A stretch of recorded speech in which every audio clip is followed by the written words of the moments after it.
whole front row has questions. Brent, fantastic job here, as I think all of us who've been seeing all your work coming out in the last year would feel. I'm wondering here, considering how all of these memories are coming to you, all these, I guess you could kind of call them first-time experiences for Jonas, seeing all this stuff. What kind of first-time experiences did you have making this movie in particular, or what kind of stories did you hear from some of the veteran actors here that kind of informed you about even your job? And how'd you get the baby to cry?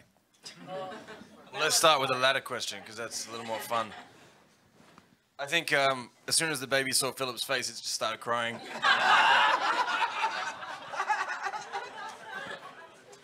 So did I. He was always with you when he cried, not with me. I was way over there. The honest truth is, at the start of the film, when I first met these two kids, James and Alex, twins, they would put the babies in my arms and they would start crying instantly. And so it became, put the baby in my arms if you want to get it to cry, and then get Brenton to put it somewhere and then he can kind of act crying. But over the months, you develop a really strong bond with these kids. And it was in a way, it was hard to see them go, It was hard to let go. In terms of your first experiences here, how that may mirror your characters? Oh, first experiences on set. I guess every movie has its uniqueness. That's the wonderful thing about being an actor, is you kind of jump into a new. Every job is kind of a different thing, and every movie is its own wild beast that you have to just kind of roll with. And I guess that's one of the things I learned from especially Jeff, who I did most of my scenes with, was you just kind of have to roll with it, and do the best you can, and try and enjoy it along the way. That was one of the things that I really got from it.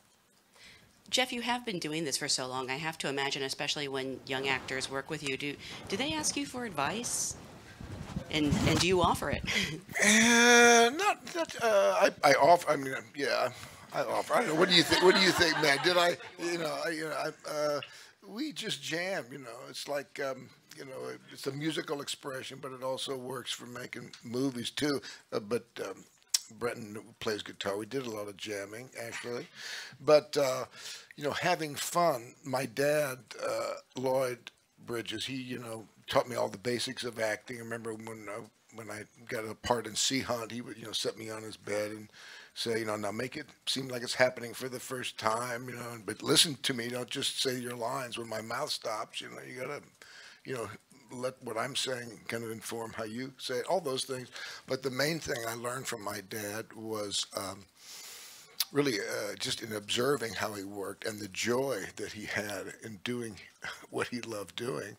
And that joy, I got to work with him twice as an adult, in Tucker and a movie called Blown Away. And in both those movies, whenever my dad came on the set, that joyful vibe kind of came with him, and it's contagious. It kind of runs through through the whole company, and everybody goes, "Oh yeah, this is kind of fun. This is kind of advanced pretend, right? We got all the cool kids, we got the cool thing. It's fun," and you kind of relax when you're feeling joyful, and then all of the the good stuff gets to come through. So. We had an amazing. I mean, we filmed in South Africa, and it was a really magical set, and Cameron, Brenton, they all play guitar, and Taylor came, and Taylor played guitar, and O'Dea would sing, and Michael would play piano. Michael was playing piano. So, and we were in a really interesting part of the world, doing something really special. So it was a pretty amazing time. Now, when I told my readers that I was going to The Giver press junket, and everybody was like, "Yeah, that's my childhood favorite book." And there, we know that fans of the books are sometimes can be critical. They have this picture or image in their minds of who should play this favorite character of theirs. So even you, Jeff, pictured the great Lloyd in the role. So at the start of the production, I mean, has it always been well received about your choice of cast here, or was there some backlash? It was tough for me. Wanting to direct it myself, I had a certain vision of how it would go, and I really was in love with the book, and I wanted to, really give I wanted to put the book up on screen exactly how it was, and And then as I got closer to the movie being, I saw it was actually going to be made, and I had a decision whether I was going to come on board and play the giver, or if I was just going to say, you know, bon voyage, guys, best of luck, you know, but I'm not going to join you. And I thought about that. Often what I do when I come to those crossroads in my life, I try to project myself into the future and think, you know, how am I going to feel if I let this one go or if I engage, you know? And I felt just terrible letting this thing go. So I decided to do kind of an experiment on myself and just say, just go for it and, you know, dance with the universe, you know, look at all these different, you know, you have got Harvey Weinstein and Walden, look, you know, look at the movies that have come out of their oven, you know. And just, you know, I use this word again, but it comes to mind here, jam, you know, have a jam session with, and look at all the artists that came in, and then kind of give up your idea of control, you know, which in a way is a theme of the movie, you know, just dance with this thing. And I'm so glad I did that, and made that choice, because it kind of transcended all of my expectations and my ideas. You know, one of the things I was most concerned about was the age of Brenton and Odea's character, you know, and I struggled with letting that go, but I finally did. And then when these guys showed up, I said, oh, I'm glad I did that. I'm glad I let that go, because they were so, you know, that first shot of Brenton, you know, riding that bike and looking up at those trees, you think, oh, this is, you know, a guy who's, you know, at the cresting of his life. You know, it's just, you know, it was perfect. And Brenton came up with an interesting thing. He said the other day, you were saying, you know, it's the ceremony of 12 in the book. And he said, well, that could be the ceremony of the 12th grade, you know. And he's, you know, young enough to pass for a, you know, a 12th grader, you know. So I think, you know, it worked really well. Now, I had heard that you actually shot a version of this film with your dad. That's true. Is there any way that could be on the DVD? You know, Bo's son, Casey Bridges, was our DP on that particular session at my parents' house, and we read the whole book. Bud Cort was the narrator. This is like 18 years ago. Bud read all the narration in the book, and we have this DVD, or no, it wasn't a DVD. I don't know what it was, a Betamax or something, you know.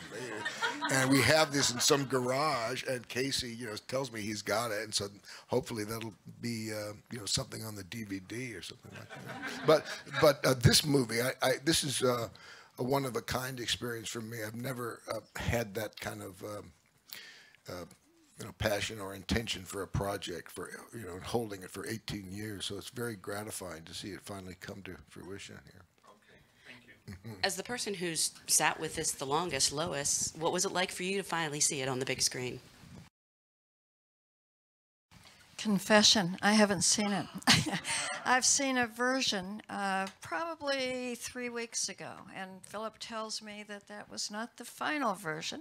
But in answer to your question, I've been watching this project for many, many years, and for the past year and a half, of course, night and day, and it's been wonderful. I'm accustomed to sitting alone in a room and doing what I do, and controlling everything that I do. I get to write the screenplay and the dialogue, and I design the costumes and the set, and I choose the camera angles when I'm writing a book. So then to relinquish it to a collaborative effort is very different and interesting to watch. Not threatening, because I knew it was in good hands all along.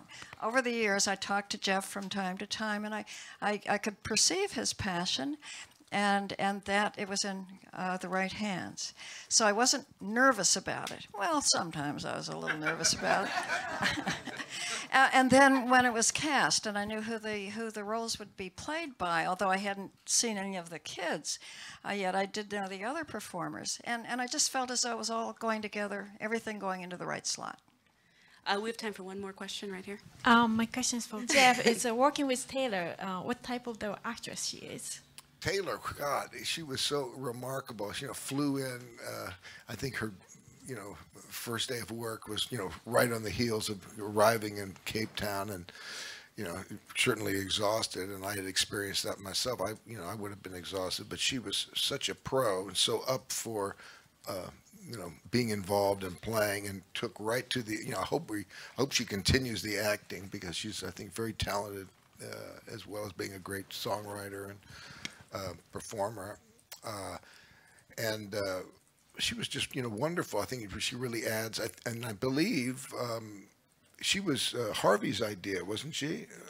Harvey Weinstein. He said, well, there's you're being taught piano here. Who would be somebody really great for that part? And Taylor came to his mind, and I'm so glad she stepped on board. She had read the book, I believe, and was a big fan of that. She's terrific. Well, I want to thank you guys so much for being here. Congratulations Thanks again. for having us. Thank you.